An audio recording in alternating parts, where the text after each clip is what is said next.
बिस्मिल्लाहिर्रहमानिर्रहीम। अस्सलाम वालेकुम स्टूडेंट्स, कैसे हैं आप सब लोग। उम्मीद करती हूँ कि अल्लाह ताला के फजल करम से खैरियत से होंगे। नो स्टूडेंट्स, हम लोगों ने पास्ट का जो आज टॉपिक पढ़ना है वो है पास्ट परफेक्ट कंटिन्यूअस टेंस। तो प्रेजेंट परफेक्ट कंटिन्यूअस टेंस में आप लोग पढ़ चुके हैं कि ऐसा काम जो कि परफेक्ट भी है यानी मुकम्मल भी है और कंटिन्यूअस यानी कि जारी भी है। ऐसा काम जो माजी में मुकम्मल होकर हाँ अभी तक जारी हो जा माजी में जो काम मुकम्मल जारी था वो है हमारा पास्ट परफेक्ट टेंस। ऐसे ये तारफ इस टेंस का ये है कि ऐसे जुमले जिनमें किसी काम का गुजरे हुए ज़माने में एक ख़ास वक्त से शुरू होकर मुसलसल जारी रहना ज़ाहिर हो। मसलन वो 3 दिन से कॉलेज जा रहा था। मसलन वो 3 दिन से कॉलेज जा रहा था। उर्दू जुमले में इस टेंस की पहचान क्या है कि अगर हम पास्ट कंटिन्यूअस टेंस के जो फ़िक्रात हैं उनमें वक्त दाखिल कर दें, यानी कि उन्हीं जो फ़िक्रात हैं उनमें हम वक्त का जिक्र कर दें तो वो पास्ट परफेक्ट कंटिन्यूअस के टेंस बन जाएंगे। मसलन हम कहते हैं कि वो हॉकी खेल रहा था, तो रहा था क्या है, पास्ट कंटिन्यूअस टेंस। अगर इसी फिक्रे को हम यूँ समझ लें कि वो 1 घंटा से हॉकी खेल रहा था, तो ये हमारा क्या हो जाएगा, पास्ट परफेक्ट कंटिन्यूअस टेंस। यानी कि पास्ट कंटिन्यूअस टेंस के फिक्रात में हम लोग अगर टाइम को दाखिल कर देंगे तो वो पास्ट परफेक्ट टेंस बन जाएगा। जो हमारा पास्ट कंटिन्यूअस टेंस है उसकी पहचान थी रहा था, रही थी, यानी कि कोई काम माजी में जारी रहा था, तो वही अगर उसमें टाइम का जिक्र हम कर देंगे तो वो हमारा पास्ट परफेक्ट कंटिन्यूअस टेंस बन जाएगा। अब अगर हमारे टेंस में वक्त मौजूद नहीं है तो भी जो हमारे पास परफेक्ट कंटिन्यूअस के फिक्रात हैं वो मौजूद होंगे। अगर वक्त का जिक्र मौजूद नहीं है तो हम कैसे पहचानेंगे कि ये पास्ट परफेक्ट कंटिन्यूअस का टेंस है। उनके आखिर पर ता रहा था, ती रही थी, ते रहे थे वगैरह आता है। वो हॉकी खेलता रहा था। जब भी हम किसी टेंस के एंड पे माजी के किसी फिक्रे के आखिर पे देखेंगे ता रहा था, ती रही थी, ते रहे थे, तो वो हमारा पास्ट परफेक्ट का टेंस होगा, परफेक्ट कंटिन्यूअस का टेंस होगा। अगरचे उसमें वक्त यानी कि 3 दिन से, 2 साल से, 1 साल से इस बात का कोई जिक्र मौजूद नहीं है, लेकिन अगर फिक्रे के आखिर पे वो खेलता रहा था, वो पढ़ती रही थी, वो सोते रहे थे, वो लाहौर जाते रहे थे, तो इससे हम पहचान लेंगे कि ये हमारा पास्ट परफेक्ट कंटिन्यूअस का टेंस है। तो उस पे वही रूल अप्लाई होगा जो कि वक्त वाले फिक्रे पे होगा, यानी कि जिस फिक्रे के अंदर वक्त का जिक्र मौजूद है, जो रूल उस फिक्रे पे अप्लाई होगा वही इस फिक्रे पे भी होगा, क्योंकि ये हमारा पास्ट परफेक्ट कंटिन्यूअस का टेंस है।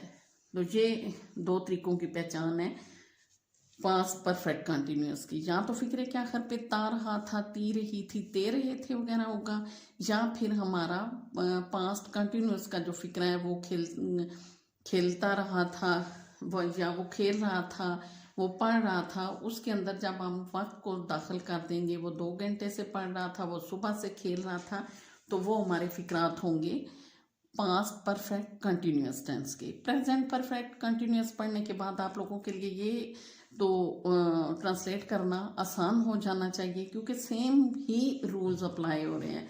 चेंज क्या हो रहा है, हेल्पिंग वर्ब और वर्ब की फॉर्म्स, और इसमें तो वर्ब की फॉर्म भी चेंज नहीं होगी, जस्ट हेल्पिंग वर्ब हमारा चेंज होगा।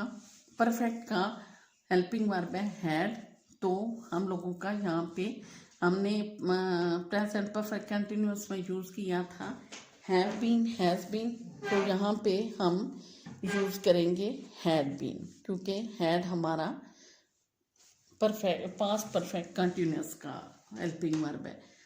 तो सादा फिक्रात का तर्जुमा करने के लिए हम लोग क्या करेंगे, सब्जेक्ट के साथ had been as a helping verb use होगी, और वर्ब की आईएनजी वाली फॉर्म हम इस्तेमाल करेंगे सिंस और फॉर वक्त से पहले होगा। सिंस और फॉर का यूज़ मैंने इन डिटेल आपको एक अलग से वीडियो में समझा दिया हुआ है। अगर आप लोगों ने वो वीडियो नहीं देखी तो इस वीडियो की डिस्क्रिप्शन में उसका लिंक दे दूंगी, आप लोग उसको देख के सिंस और फॉर का यूज़ अच्छे तरीके से समझ सकेंगे।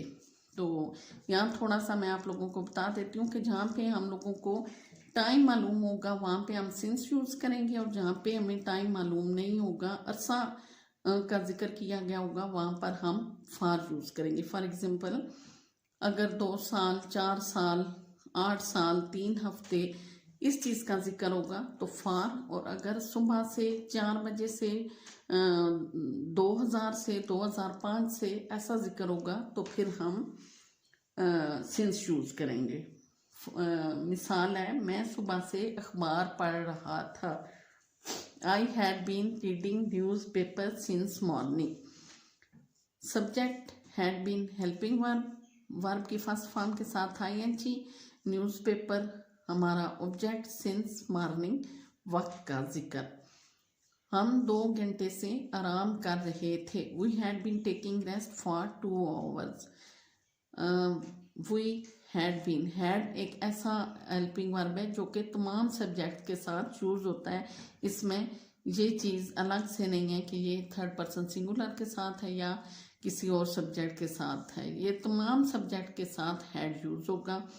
हैड बीन हमारा helping verb, first form ING वाली, और ऑब्जेक्ट आगे फॉर यूज हुआ है। 2 आवर्स क्योंकि हमें मालूम नहीं है कौन से 2 घंटे।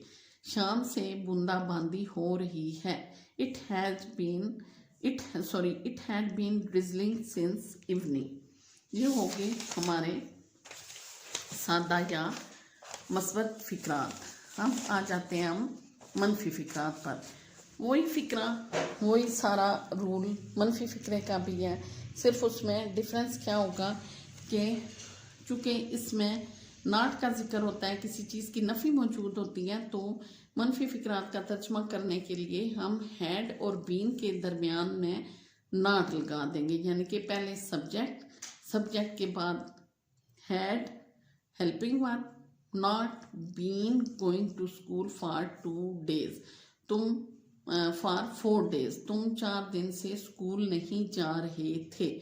You had not been going to school for 4 days। Sorry, यहाँ पे गलती से मुझसे 2 लिखा गया, आपने 4 लिखना है, फॉर 4 days। सॉरी, हम 2 घंटे से आराम नहीं कर रहे थे। We had not been, had और बीन के दरमियान में नॉट आ गया, टेकिंग रेस्ट फॉर 2 hours। सवालिया फिक्रे में हम लोग, जैसा कि सारे सवालिया फिक्रों का रूल है कि हम हेल्पिंग वर्ब को फिक्रे के शुरू में ले आते हैं, उसके बाद सब्जेक्ट के बाद बीन होगा। यानी कि मनफी फिक्रे में हमारा नॉट हैड और बीन के दरमियान आ गया, और सवालिया फिक्रे में हमारा सब्जेक्ट हैड और बीन के दरमियान आ गया।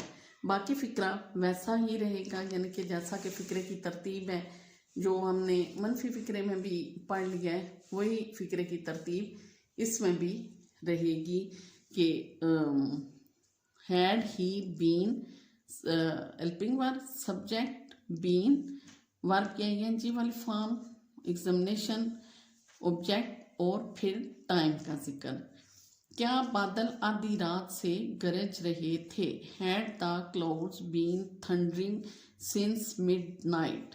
सिंस मिडनाइट क्योंकि हमें यहाँ पे वक्त मालूम है, और यहाँ पे कौन से 2 days हमें मालूम नहीं है, तो फॉर यूज हुआ है।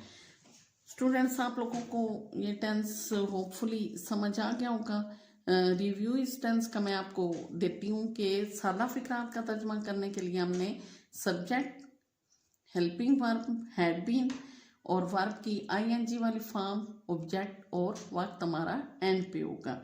मनफी फिक्रात में हैड बीन के दरमियान में नॉट आ जाएगा, और सवालिया फिक्रे में हैड बीन के दरमियान में सब्जेक्ट आ जाएगा। पहचान इसकी वही जो पास्ट कंटिन्यूअस टेंस की है, सिर्फ उसमें जब हम वक्त दाखिल कर देंगे तो वो हमारा पास्ट परफेक्ट कंटिन्यूअस टेंस होगा, और अगर फिक्रे के आखिर पर ता रहा था ती रही थी वात का जिक्र मौजूद ना भी हो तो वो हमारा पास्ट परफेक्ट कंटिन्यूअस का टेंस है। तो बहुत इजी हमारा ये टेंस, क्योंकि आपने प्रेजेंट परफेक्ट कर लिया हुआ है तो वही सारे रूल्स होते हैं जो आपने उसमें माइंड में रखे थे और वही चीज़ें यहाँ पर अप्लाई होते हैं। आप लोग बार बार रटा लगाने की कोशिश ना किया करें, अपने माइंड को यूज़ करते हुए जो अपने सेंटेंसेस हैं वो ट्रांसलेट करें। तो स्टूडेंट्स, आप लोगों को होपफुली समझ आ गई होगी। तो अगर आप लोगों को समझ आ रही है, वीडियोस अच्छी लग रही हैं तो सब्सक्राइब करें, लाइक करें, शेयर करें, दूसरे स्टूडेंट्स तक भी ये चीज़ पहुंचाएं ताकि उनके लिए भी आसानी हो सके। और थैंक्स फॉर वाचिंग। अल्लाह हाफिज़।